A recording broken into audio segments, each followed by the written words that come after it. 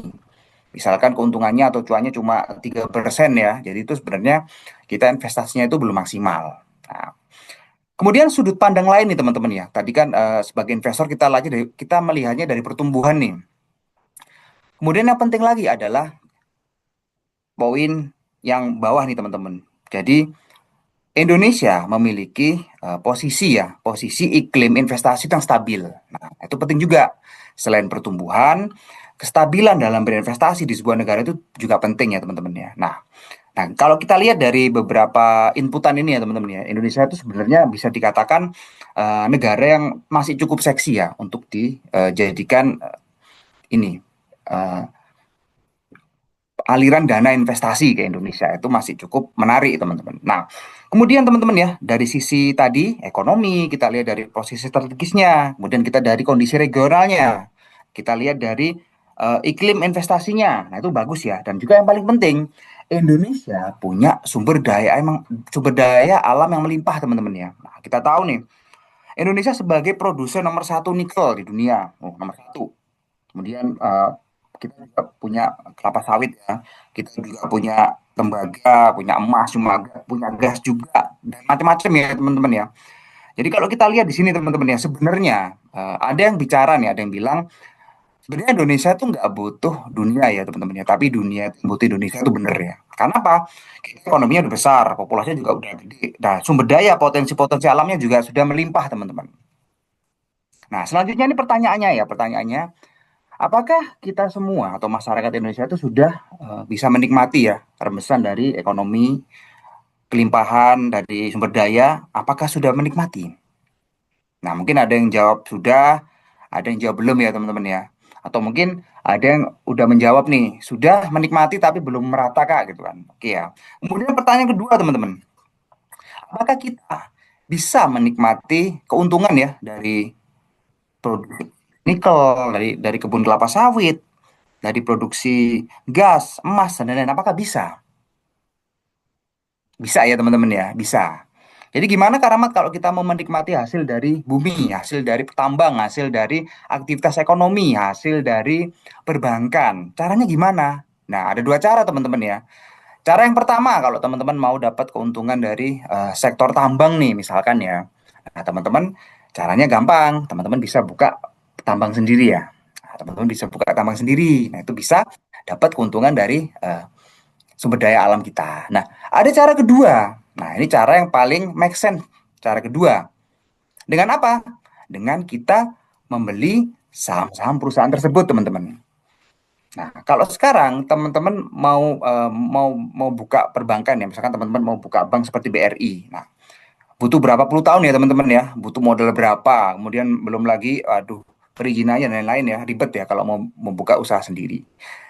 Terus gimana karena caranya kita bisa jadi pemilik perusahaan-perusahaan besar? Ya tadi cara kedua, kita bisa menjadi pemilik tambang, kita bisa menjadi pemilik perkebunan, kita bisa menjadi pemilik bank dengan membeli sahamnya, teman-teman ya. Nah, yang terjadi teman-teman karena kebanyakan dari masyarakat kita itu belum paham ya kalau sebenarnya kita itu bisa memiliki perusahaan tanpa harus mulai dari nol. Kita bisa membeli sahamnya. Akhirnya apa? Yang terjadi banyak saham-saham di kepemilikannya di bursa efek kita, di pasar modal kita itu banyak dimiliki oleh asing, teman-teman. Jadi banyak orang asing nih yang suka beli saham-saham di Indonesia. Karena apa? Karena memang di dalam negeri itu nggak diserap. Jadi asing tertarik untuk membeli saham-saham di perusahaan-perusahaan di Bursa Efek Indonesia atau di pasar modal. Nah, itu kan sangat disayangkan ya teman-teman. Jadi ibaratnya itu seperti keuntungan kita itu dibagi ya, kue kita itu dibagi sama asing teman-teman. Padahal kita sendiri di sini bisa menikmatinya. Nah, itu sangat disayangkan. Oke, next Kak.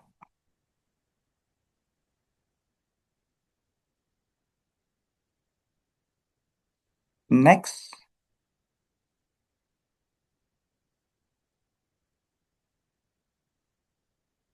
Nah, kemudian kalau mau beli saham nih, terus gimana Kak Rahmat? Kita mau beli saham. Nah, teman-teman kalau mau beli saham jangan datang ke perusahaannya ya, jangan datang ke tambangnya, jangan datang ke banknya, malah diusir nanti teman-teman ya. Belinya di mana Kak Rahmat? Ya belinya di pasar modal ya teman-teman ya, di bursa efek. Nah, pasar modal. Nah, ini kita perlu tahu teman-teman. Jadi pasar modal itu adalah tempat mempertemukan pihak yang membutuhkan dana jangka panjang dengan pihak yang membutuhkan saran investasi. Nah, di sisi satu ada investor, teman-teman. Investor tuh punya dana, mau mengembangkan nilai asetnya. Nah, di sisi lain ada perusahaan yang bertujuan untuk mengembangkan usahanya, bikin pabrik baru, bikin cabang baru ya, atau mungkin buka kantor baru. Nah, butuh dana nih. Akhirnya apa? Akhirnya ketemu sahamnya, perusahaannya menerbitkan saham. Nah, saham itu kita bahasakan sebagai dana jangka panjang. Nah, bedanya apa Kak Rahmat? Perusahaan tuh butuh dana jangka panjang. Bedanya apa sama dana jangka pendek? Beda ya. Kalau dana jangka pendek itu dananya udah ditungguin. Jadi ada jatuh tempo, teman-teman. Kayak teman-teman pinjam ke bank ya, itu dana jangka pendek. Di sisi lain, ada biaya, bunga, biayanya besar. Nah, kalau dana jangka panjang itu beda. Dana jangka panjang itu berarti dana itu bisa dimiliki dengan jangka waktu yang lama ya. Jadi perusahaan itu menerbitkan saham, dijual ke masyarakat. Nah, nanti masyarakat membeli. Nah, akhirnya apa? Masyarakat mendapatkan sahamnya atau mungkin obligasi ya. Perusahaan mendapatkan dananya. Nah, kemudian sama perusahaan nih teman-teman ya, sama perusahaannya kan awalnya kan sebagai perusahaan tertutup ya. Kemudian tercatatkan di Bursa Efek Indonesia, sahamnya tercatat dan dibeli oleh masyarakat. Nah, nanti perusahaan tersebut menjadi perusahaan terbuka ya teman-teman ya. Kalau misalkan teman-teman baca ada nama perusahaan nih, PT bla bla bla, ada TBK-nya. Berarti apa? Berarti teman-teman bisa memiliki sahamnya melalui mekanisme pasar modal Indonesia. Nah, kemudian setelah perusahaan mendapatkan duit ya teman-teman yang dapat dana, kemudian perusahaan menjadi perusahaan terbuka. Nah, apa yang terjadi? Perusahaan tersebut akhirnya buka pabrik baru misalkan, atau mungkin buka cabang baru, buka kantor baru ya. Kemudian apa yang terjadi? Adanya penyerapan tenaga kerja, kan? Jadi manfaat bagi masyarakat secara luas itu ada. Adanya penyerapan tenaga kerja. Kemudian bagi investor yang tadi ya, jadi ada eh, investor mendapatkan sarana investasi, tadi saham, obligasi, dan bisa juga reksadana. Nah, yang paling penting manfaat pasar modal bagi masyarakat secara umum teman-teman ya. Jadi adanya penyebaran kepemilikan saham perusahaan-perusahaan besar kepada seluruh lapisan masyarakat. Nah, jadi masyarakat ini bisa punya peluang untuk menjadi pemilik perusahaan. Itu ya teman-teman ya. Kemudian bagi pengusaha tadi mendapat dapat sumber pembiayaan dan juga yang paling penting bagi negara nih teman-teman ya. Karena adanya keterbukaan nih dari semua banyak ya dari banyak perusahaan yang sudah TBK yang sudah terbuka, maka muncullah iklim usaha yang sehat. Nah, karena keterbukaan itu, jadi ada nih perusahaan nih yang tertutup ya, misalkan ya, habis itu misalkan tambang nikel, habis itu ternyata dia selain ngambil nikel juga ngambil emas teman-teman. Nah, karena itu merupakan pelanggaran ya, tapi kalau dia sebagai perusahaan terbuka, dia nggak akan bisa seperti itu. Pasti bakal susah, karena semua informasi produksi akan diinformasikan ke masyarakat. Kemudian bahkan laporan keuangan juga harus diinformasikan ke masyarakat. Makanya itu kalau ada keterbukaan, pasti iklim usaha perusahaan-perusahaan pada sektor tersebut pasti akan lebih sehat dan profesional. Nah, itu juga penting bagi sebuah negara, teman-teman. Baik, lanjut, Kak.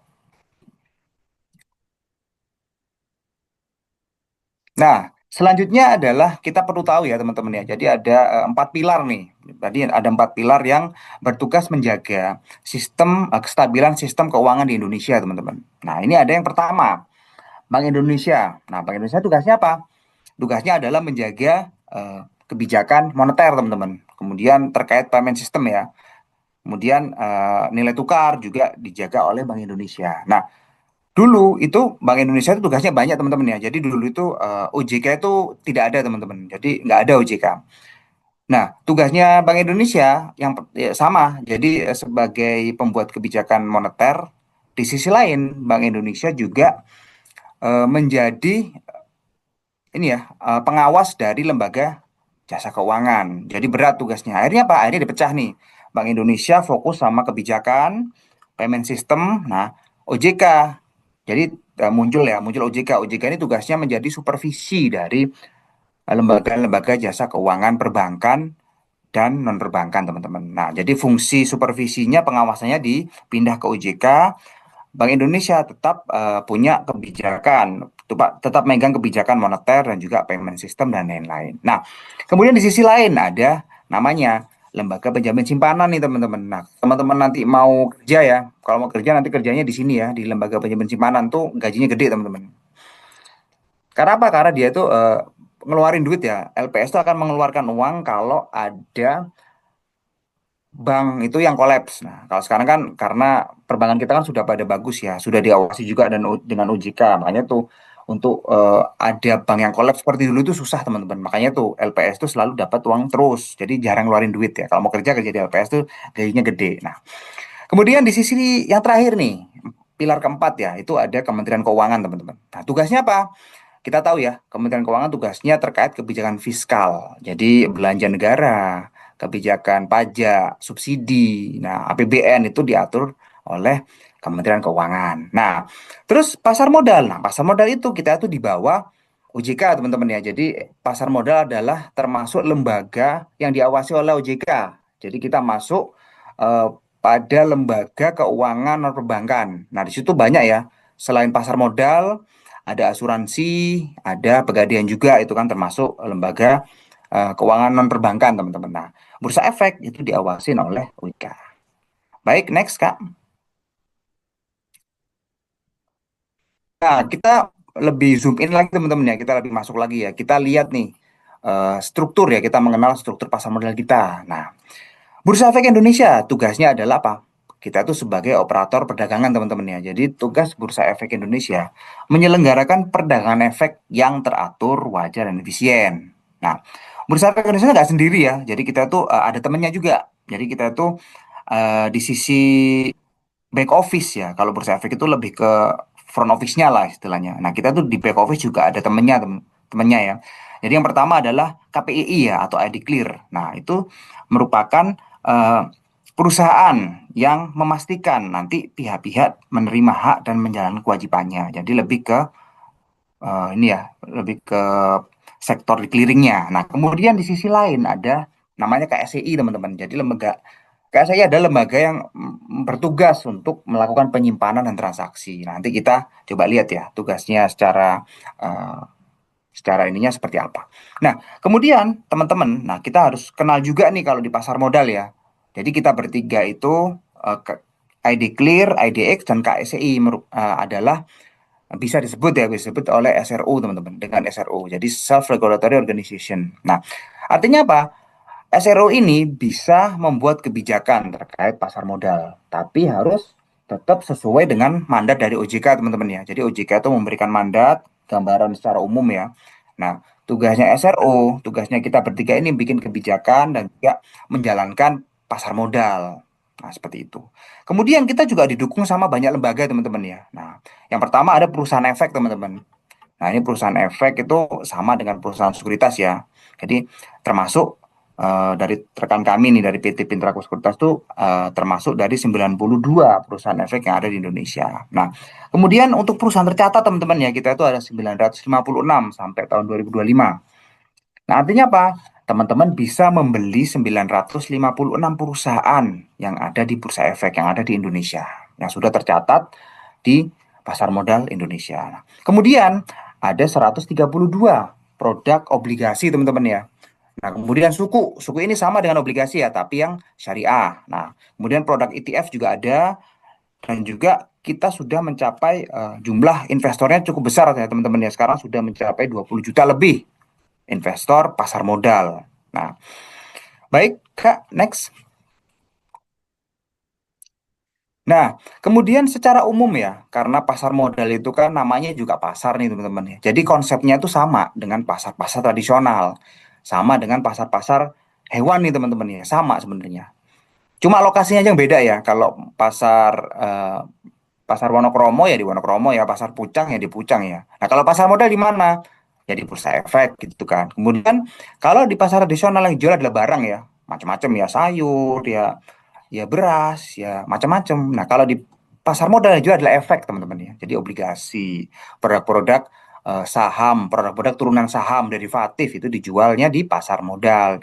Nah, kemudian kalau di pasar tradisional juga namanya harga ya, kalau di kita namanya indeks harga. Nah, kalau di pasar tradisional jual beli sama sih sebenarnya, transaksinya juga sama-sama jual beli teman-teman ya. Kemudian kalau di pasar tradisional tuh pembelinya itu ya namanya pembeli, kalau di pasar modal namanya investor. Nah, sebenarnya sama teman-teman ya, secara umum sama. Baik, next Kak.